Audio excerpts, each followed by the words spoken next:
కీర్తనలు 91. మహోన్నతుని చాటున నివసించేవాడు, సర్వశక్తుని నీడను విశ్రమించేవాడు. ఆయనే నాకు ఆశ్రయం, నా కోట, నేను నమ్ముకున్న దేవుడని యెహోవాను గూర్చి చెప్పుచున్నాను. వేటకాని ఊరిలో నుండి ఆయన నిన్ను విడిపించును, నాశనకరమైన తెగులు రాకుండా నిన్ను రక్షించును.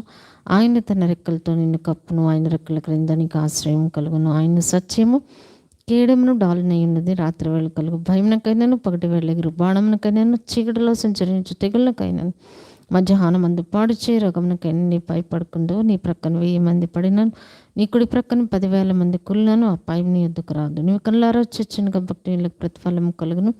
యెహోవా నీవే నా ఆశ్రయం అని మహోన్నతుడైన దేవుని నీకు నివాస స్థలంగా చేసుకుని ఉన్నావు. నీకు అపాయం ఏమీ రాదు, ఏ తెగులను నీ గుడారాన్ని సమీపించదు. నీ మార్గములన్నిటిలో నిన్ను కాపాడుటకు ఆయన నిన్ను గూర్చి తన దూతలకు ఆజ్ఞాపించును. నీ పాదములకు రాయి తగులకుండా వారిని తమ చేతుల మీద ఎత్తి పట్టుకుందరు. నీవు సింహములను, నాగపాములను త్రొక్కేదవు, కొదమ సింహములను, భుజంగములను అణగద్రొక్కేదవు. అతడు నన్ను ప్రేమించినాడు కనుక నేను